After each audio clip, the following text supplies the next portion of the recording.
I was approaching my business like I was approaching dieting. So I was looking out there for all the tools and all the suggestions and all the programs, and this is how you do it, and this is da da da da da outside of me, right?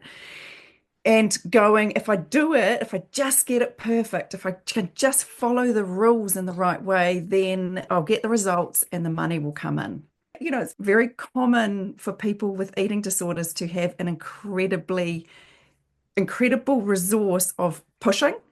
And I had a real epiphany that recently that's exactly what I was doing with dieting. I was trying to find the next, in my mind, if I just do this and I just do that and I just get that bit right, then the results will come. And then if the results weren't what I had wanted, everything was a catastrophe.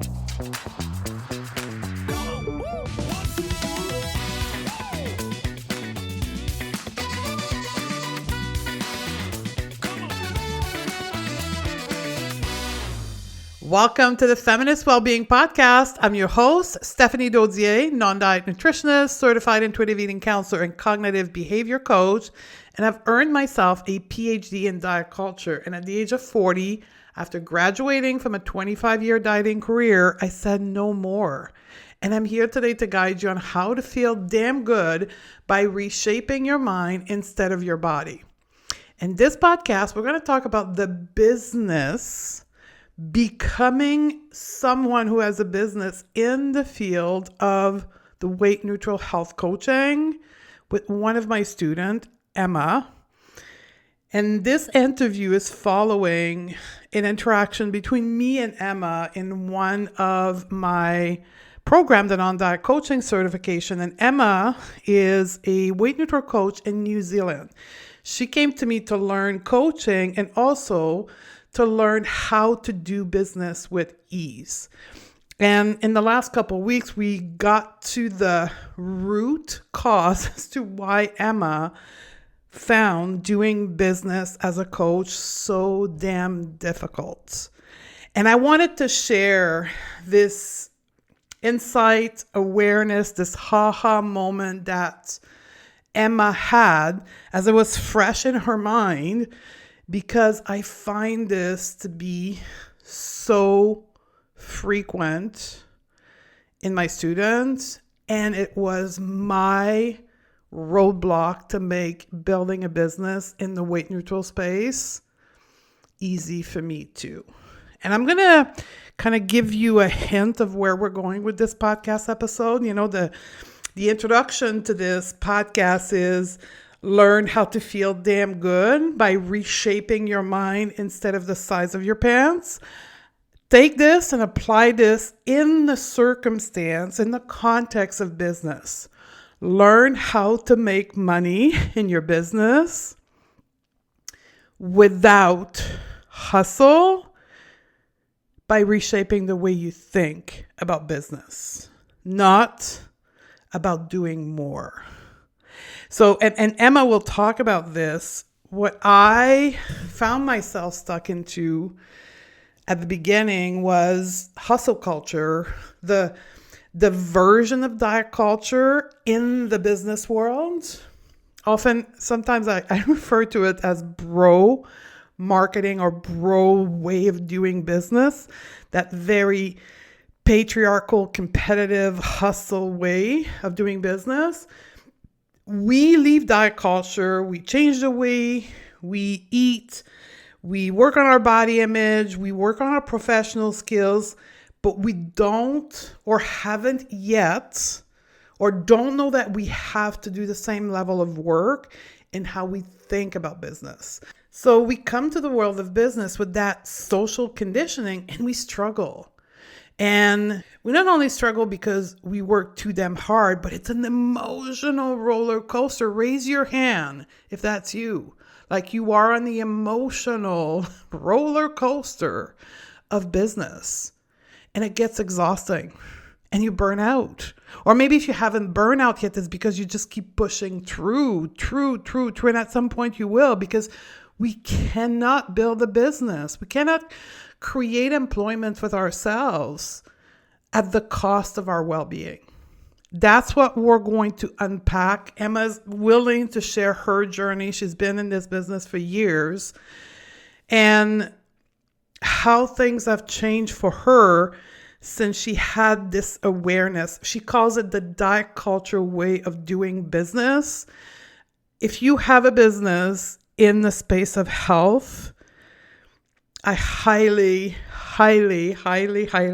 recommend that you listen to this podcast interview because it's going to create a lot of awareness. I guarantee you, in everything you do in business, or at least some part of it from listening to Emma's journey. So without any further ado, I will introduce you to Emma Wright. Emma Wright is a body image and women well-being coach. She is from New Zealand. She's written a book about body confidence and how to raise intuitive eater. And I'm going to ask my team to just go right into it now and roll in the interview. Welcome to the podcast, Emma. Hello, thank you for having me. It's so great to be here. I'm very excited about this podcast because you're an awesome storyteller. So Emma is a student in one of my program, and every time she takes the mic to speak, she tells a beautiful story that inspire everybody else in the group. So I thought she would do a great podcast interview telling her story in the natural way that Emma tells story. And I think she's going to inspire many of you. So Emma, if you want to take us back years ago on how this journey of being an entrepreneur in the anti-diet space started years ago. Sure, thank you, Stephanie. So my story really starts as a skinny, tall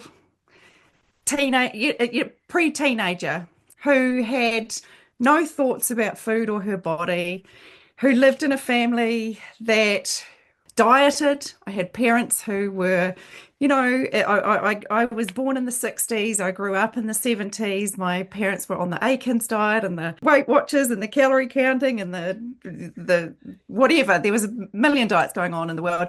And I was always, the kid who was, she could wear anything, or, what I wouldn't do to look like her. And, I had all those messages coming at me, all the role models I had in those days with, Olivia Newton-John and her skinny, shiny trousers. And, and unbeknownst to me, I was sucking all those messages in. And then I got to I think I was about 13, and it was expected of me and being discussed, not directly at me, but it was expected of me to go through puberty and end up looking like my paternal grandmother, who was, I don't know, 5 kilos heavier than I was at that time. And, would have, I don't, she was a tiny, skinny little person.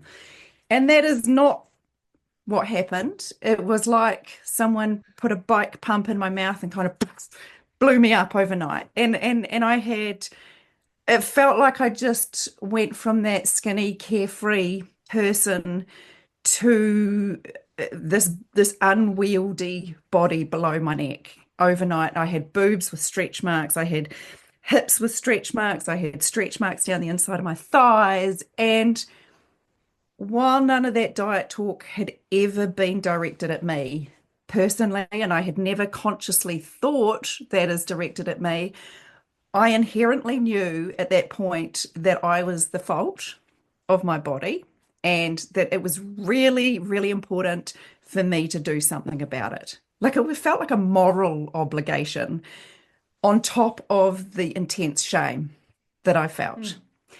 And in that moment, in that time, I went on, the 14-year-old diet, which is eat as little as you possibly can and exercise as much as you possibly can.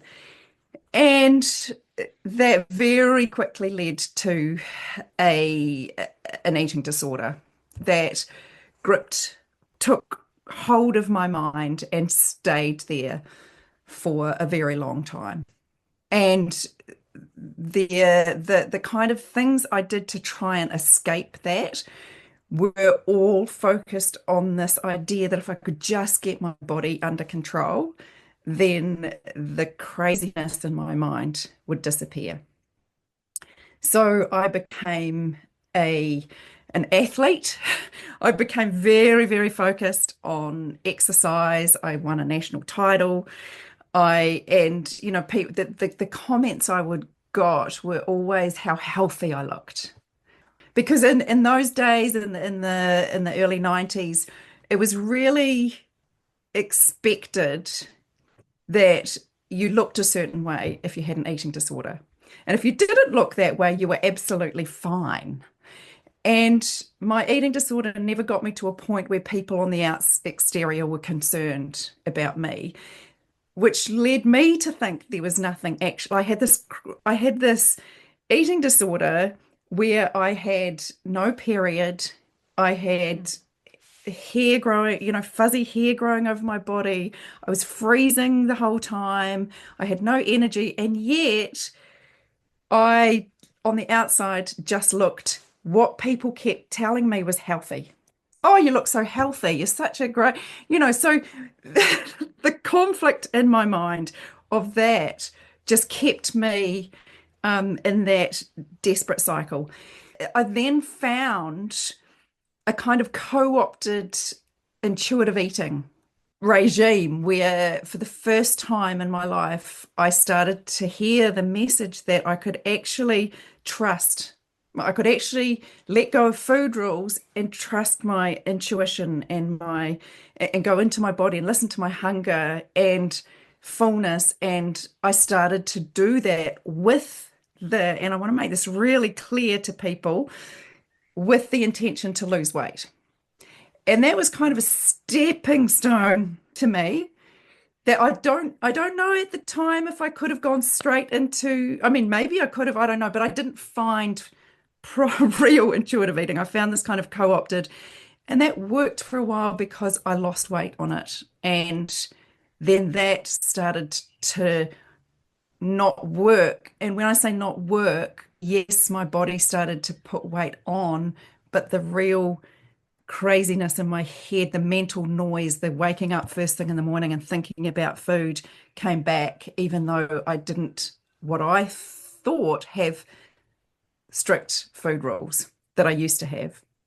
And that led me to really start to look at where, I feel like I've got one piece of the puzzle, which is now I'm now connected to hunger and fullness, but is there another piece to this puzzle? At that point, I read Evelyn Trebolay's book, Intuitive Eating. It just blew my mind. I've read Body Respect, blew my mind even more. I read Health at Every Size. I found Christy Harrison's work. And then that was when my true healing started.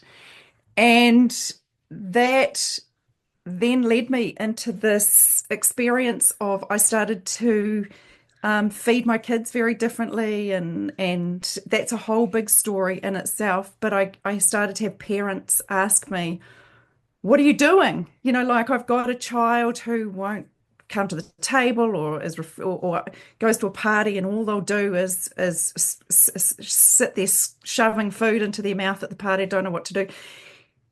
And then I had a number of people, too many people to kind of have these conversations all the time. And they asked me, and I was like, okay, we got to get you all together in a room so that I can stop having the same conversation with every person.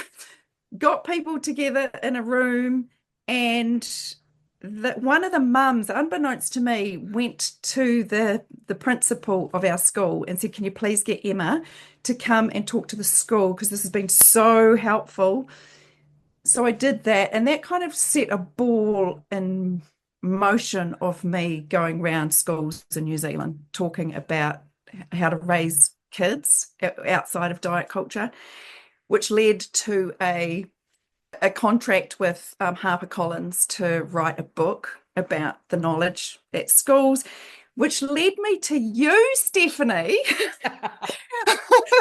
where yeah, I was doing schools, I was writing a book, I was giving my heart and soul to this work, which has made such a difference to me. It makes a difference to the parents I talk to. But I was giving it all away. Could not pay myself. I didn't know how to move from what I was doing to creating a business. And I was really burnt out for me. I was really at the end of my I was really at the end of thinking I had to give it up because I didn't have any more to give without getting something back. And that's when I saw your work and I was like, this is actually everything you're saying is what I need. And that has been that, and then that leads to the last 4 months of my journey, which I'm sure you've got lots of questions about. Yeah, well, we're going to start with the beautiful story up to now. This is amazing. So, what I hear is life purpose. Mm. Like everything that has happened to you since early teens led to where you are today and doing the work that you're doing. Absolutely. And looking at it like that is so beautiful because really the worst thing about my life, the hell of an eating Yes. disorder and even disordered eating, it's all hell, has become one of the most beautiful things in my life. Not that I would go back and choose to have an eating disorder, but the fact that I now get to help other people out of that hell it's just, it brings goosebumps to me just thinking about it. And that's the place that many women are in my circle, people who want or have a business. We're doing this from a place of healing, like Yeah. turning something that was hell into something positive in our life. And we want to help other people. Oh, we absolutely do. And it's so obvious the hell out there that is still raging in people's heads and the opportunity to be able to make a difference in that area is amazing. Yeah. So I want to talk about entrepreneurship at first here. So take me back to the conversation in school about food and about body and about children to getting a book and still not making any money. Like when you look back at that, Mm. what was missing or what was the problem or what went wrong for you to have all this impact but no money, no Yeah, income? it's look, and thank you for asking that question, Stephanie, because this is something that I have only really just understood in myself. And it's really, really powerful insight for me. So I would describe it like I was approaching my business, like I was approaching dieting. So I was looking out there for all the tools and all the suggestions and all the programs, and this is how you do it, and this is da da da da da outside of me, right? And going, if I do it, if I just get it perfect, if I can just follow the rules in the right way, then I'll get the results and the money will come in. And the effort I was putting into that, Steph, was, and I think, it's very, very common for people with eating disorders to have an incredible resource of pushing, Pushing through? pushing through and being really a good girl, right? This good girl. And I had a real epiphany that recently that is how that's exactly what I was doing with dieting. I was trying to find the next, in my mind, if I just do this and I just do that and I just get that bit right, then the results will come. And then if the results weren't what I had wanted, everything was a catastrophe. And when I say everything was a catastrophe, I personally was a catastrophe. I was useless. I was hopeless. I was worthless. It was the same shit in my head and I had no resilience. I had no ability to make a mistake or not get a result that I wanted in my business and to not make that like I was personally a loser or a failure. I could not distinguish the difference between the result I got and me personally. So, what I mean by that is in intuitive eating, when I learnt to trust my body and that I'm not on a 6 week program with a result at the end, that I'm actually just in a process, I'm in a dance, I'm in a trusting my body and I can try stuff and some of it works and I learn from it. And then, I sit down and in the old days, you sit down, you eat a whole packet of biscuits and you just lose it, like the shame of that was overwhelming to me. Now I can sit down and eat a packet of biscuits and go, well, that actually doesn't feel that great. Like there's nothing wrong with it. It is what it is, but it doesn't really feel good. And then so I don't necessarily want to do that next time. And now I can start to see that I can bring that same approach to my business where I can go, okay, well, I did something. Did it work or not? Can I learn from it? Is it something I want to do again? And there's a real sense of trust in myself and an openness to hearing. And I said to you, Stephanie, I said I couldn't actually hear your coaching very well because I was hearing it from a place of, Emma, you're doing it wrong. And there's something wrong with you. And I'm pointing it out. And the shame of that was stopping me from actually just going, oh, that's actually really helpful counsel, which is the word you used, right? That's really helpful counsel. I'm going to take that on and I'm going to try it and I'm going to see what happens with it. That's amazing. So, okay, unpack again that bit of story here. So while you were touring the schools and helping parent and getting this offer to write a book, meanwhile, you were trying to make a business out of this, but it wasn't working. Is that what I'm hearing? Absolutely. I could not make it work. So you were trying, but it wasn't working. It wasn't bringing in money because you were trying to do it the perfect way, the way that somebody else was telling you to do, and you were taking it personal all along and making it mean something about you. Absolutely. 100%. So no wonder why you were exhausted. Oh, I was so exhausted. The energy it took to overcome that shame every time was Every just time. every time put a every time I put an offer out and I didn't get the number of people that I had, you know, thought I would get or intended to get, it was shame. Like I wrote a book and I put it out in the world and the people I thought who would read it didn't read it. Shame, it's just this constant cycle. Yeah. Mental and emotional exhaustion, right? Mental and emotional exhaustion. Absolutely. And completely unable to see it from that point of view. Like I didn't have, if you'd asked me, are you mentally and emotionally exhausted? I would have said to you, no, I just need to know how to make my business work. Just- I just need to work harder. I just need to work harder, right? And this is so common in the helping world because that you are an influencer and you're giving out all this content for free and you wonder why people don't buy your coaching or you're giving talk. And I don't know how much you got for your book, but most authors don't get a lot of money for their book. Like they don't make money writing a book. No, no, no, I That's didn't. most of my friends who wrote a book. People are like, why you don't have a book, Stephanie? Because it doesn't make any money and it just exhausts you.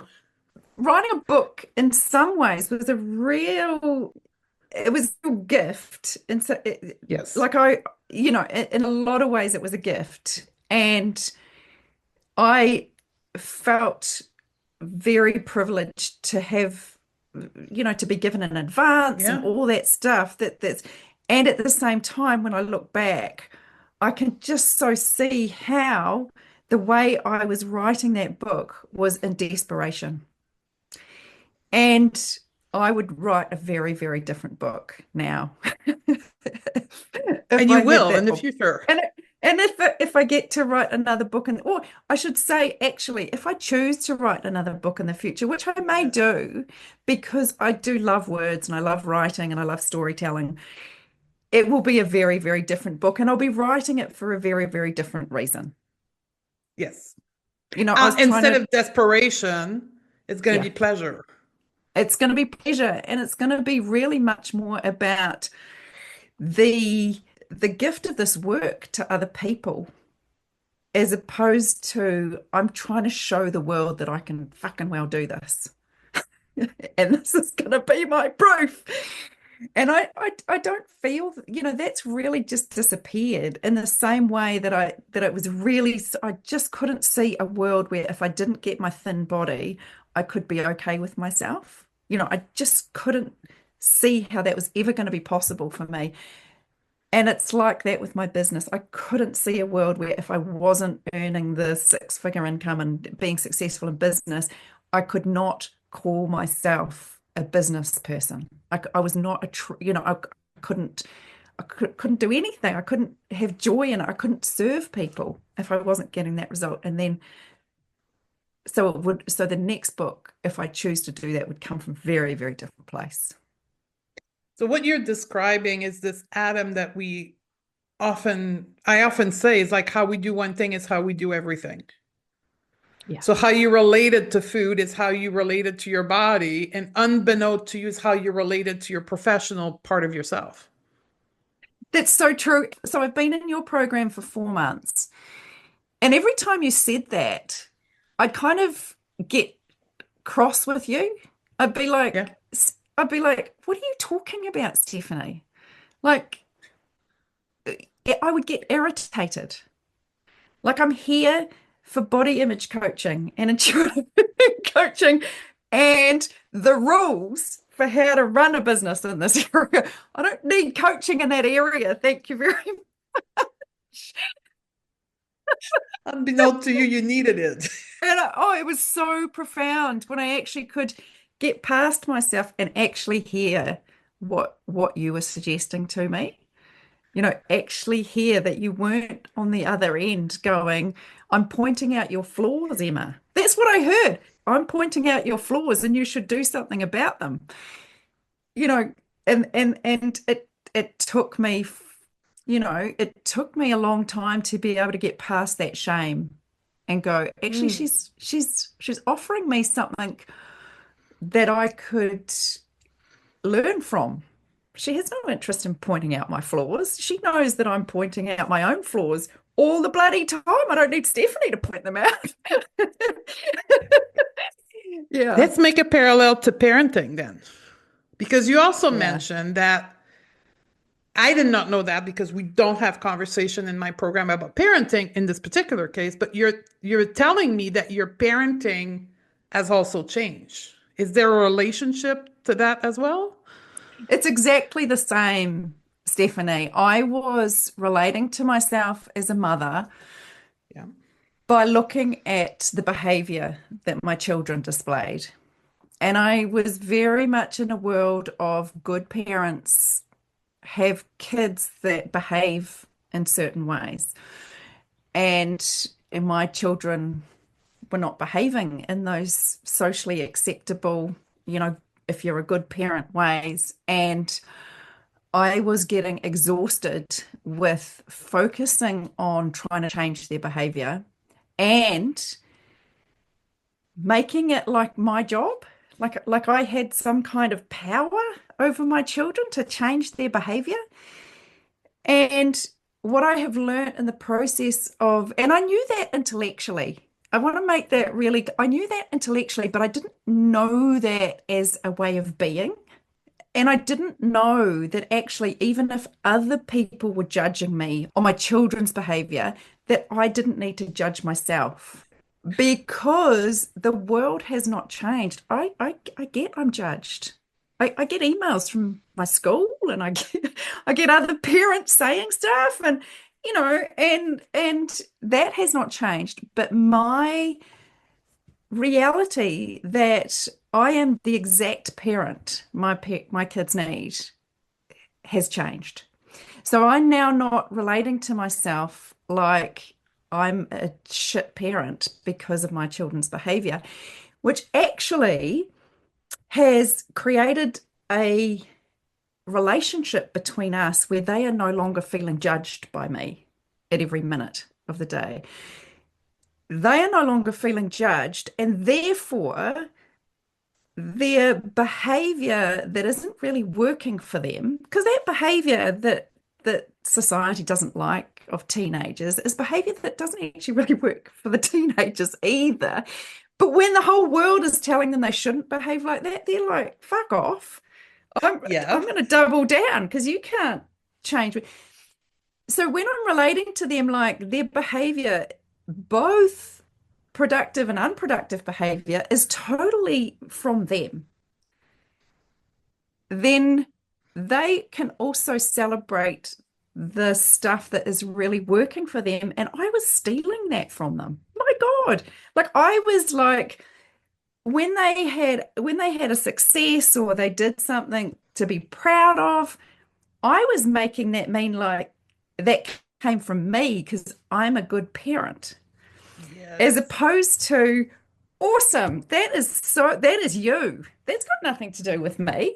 I'm just here providing food and guidance and a roof and Counsel. a council, but you are free to make your own decision. It means nothing about me. So while I was really, yeah, so that has been a side effect of this training that I had no expectation of and has really created a very different family life for all of us. Amazing. And relieved you from more emotional and mental suffering and Oh, exhaustion of trying to control them. oh, it's huge. And so when they are in the drama, because they're kids, right? They're teenagers, right? I am no longer in the drama. I mean, I'm not. Don't get me wrong. They can push my buttons from time to time, Stephanie, but I don't make them like I am now not relating to them like if they would just stop what they're doing, then I could be okay. No, I'm like, oh, I've been really activated. This is my job. This is my responsibility. That's not on them. And it comes up to my brain right now, and I have to say it is the exact same coaching we had a couple weeks ago about social media results. Something about Yeah. likes or people following. You were making people liking your post or following you means something about you and making you right or wrong. Is that correct way Oh, of saying it? that is exactly the same mechanism. That's right. So people are free to like or not like, or I can't make people do anything. And if they don't sign up for your program, they don't like your post, like it doesn't mean squat about you. It doesn't mean squat about me. And the other area where this has really changed or shifted for me is also in my actual coaching process. When I'm Please. one-on-one with people, is I was, and I know we you gave me coaching on this too, is I was very attached to my clients liking me. I really Oh, wanted yes. their approval. And I have compassion for myself for that because, I was trying to seek approval from somewhere. I was no longer getting it from the shape of my body. So it started to interfere with my coaching because when I'm turning up to a coaching session, I was claiming their progress, like it was me doing it to them, as opposed to it's really, I'm here coaching. They put the work in or they don't. And it's absolutely 100% their work. Their results are theirs, not mine. And that has really shifted the way I coach people. And it's so much easier. So much easier, right? Because you're not trying to get somewhere. So I've had people, students before who quit coaching, one-on-one coaching, because they say it's too emotionally draining. I'm like, Ah, right? But now that you know what you know, coaching is not emotional draining, is how you as the coach come to the relationship of coaching. And if you make it mean something about you, you bet you it's going to be emotionally draining. But if you're detached, what you're talking about being detached, then yeah. it's easy. I mean, you got to have coaching skills, but when the session is over, the session's over. It's not emotionally, you're not attached to it because their result is not your work. No, you're only guiding them and they create the results. That's right. Your work is showing up and offering a place to look and a process to do and a reflection. And that's not, if they get something out of that, that's because they have done the work, not because I am a good coach. And that does not mean I'm not a great coach. So it's really And it's like your kids, they do what they do, they get the result that they do. It's their doing, not you, the parent. Again, the detachment. that's right. It's the detachment from it and knowing that I I am a great coach because I give myself the permission to be that. I'm a great business person because I give myself permission to be that. Not because I've the number on the sheet or Yes. the number on the spreadsheet or the number of people I coach or all of that stuff. It's because I turn up with my love, my enoughness, working on my resilience, being a safe place, all that stuff. And use, right at the start of this, right at the start of the process, I came in and I could hear all that as an intellectual exercise. And it's the sinking it into the day-to-day actions that we take.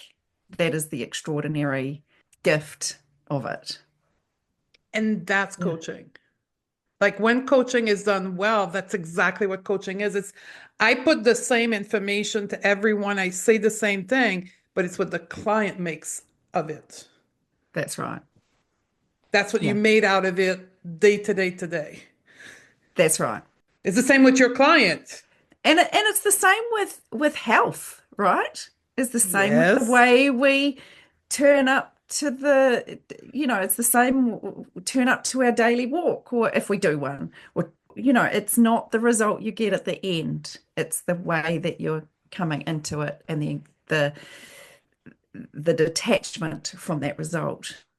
So I have a question because I know a lot of people listening to this have that same question right now. So Emma, you've detached yourself from the way you ate, meaning something about you, your body, meaning something about you, your parenting, meaning something about you, your body. Like, so then what gives you meaning? Like, what makes you feel good? If it's nothing outside of you, like, what have you come to the answer in this question now?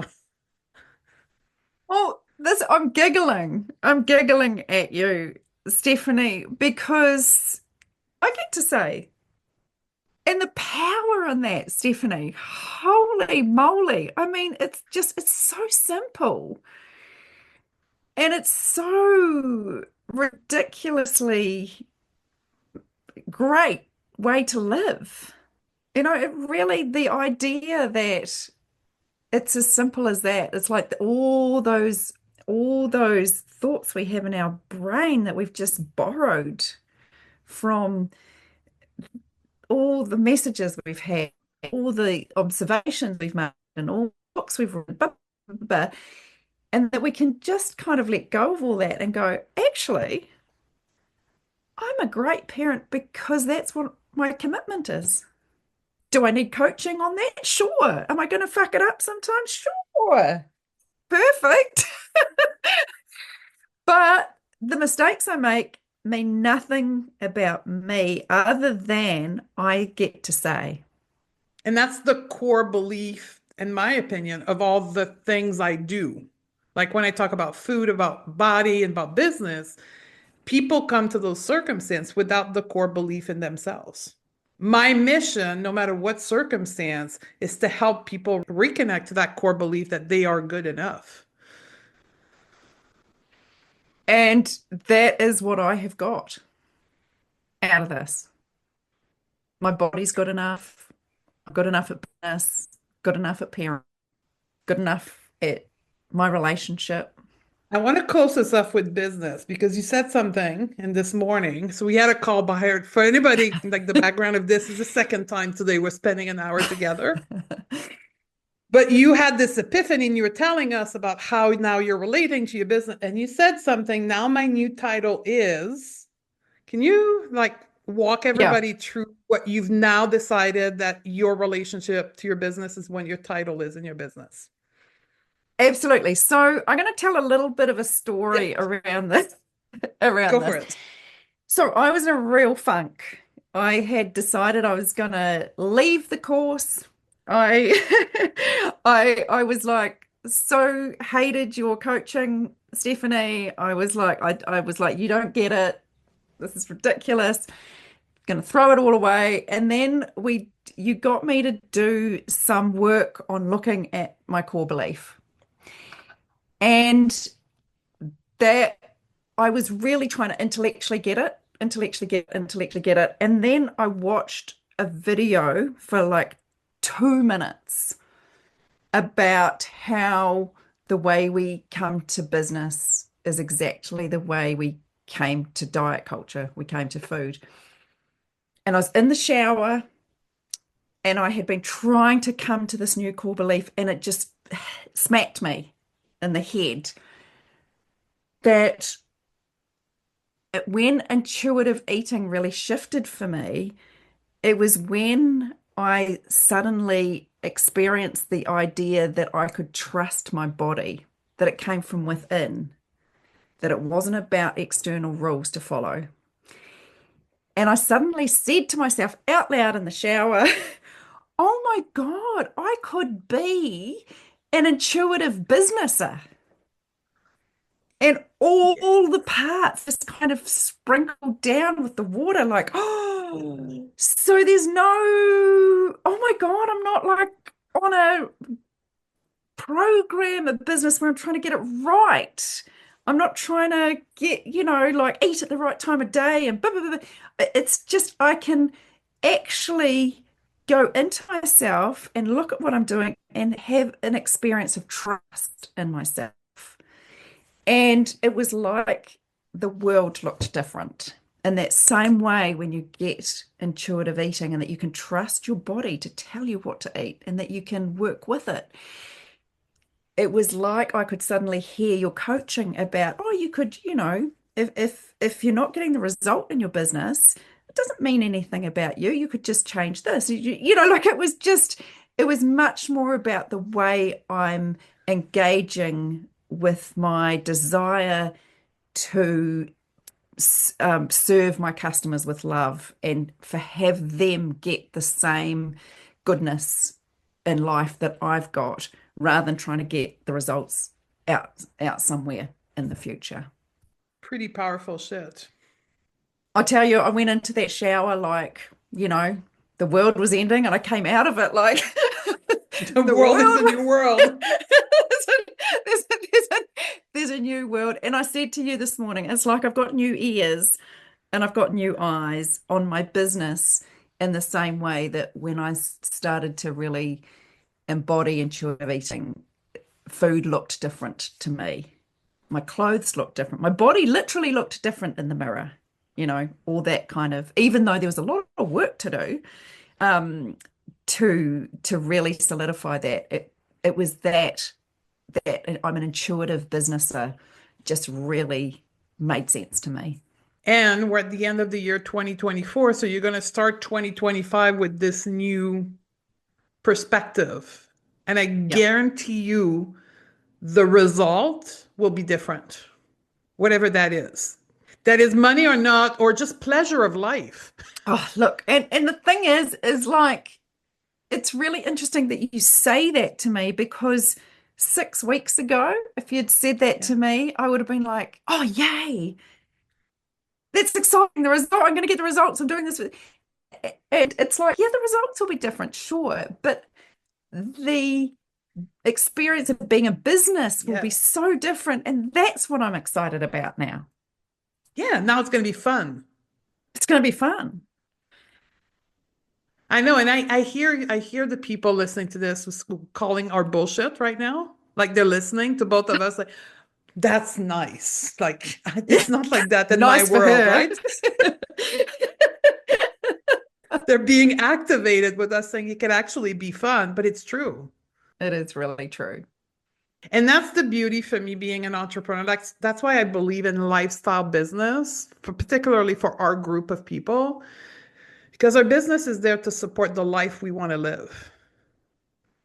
Our business should not dictate the way we live our life. It should be an add-on to our life where we have pleasure. And isn't that exactly the same as our bodies? Our bodies are Yeah. here to support the way we live. And food is supposed to support our body to live the way we want to We want live. to live. And our body actually wants to support us, right? Like that's our body actually is working every second of every minute, doing its best to give us this experience of life. And I think our business wants to support us too. Amen. Yes. Like it really does. It doesn't want us to struggle. I mean, I know it's not a thing like our body, but the system of business wants us to provide what we have to people, and it wants us to work. If we let go of the attachment to control and dictating the way it's supposed to be. Exactly. So, Emma, where can people find you?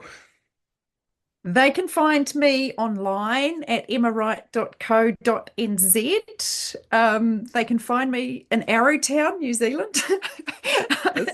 um, but yeah, and they can find me on Instagram. I'm under Talking with Emma. They can find me live on Instagram once a week to go for a walk.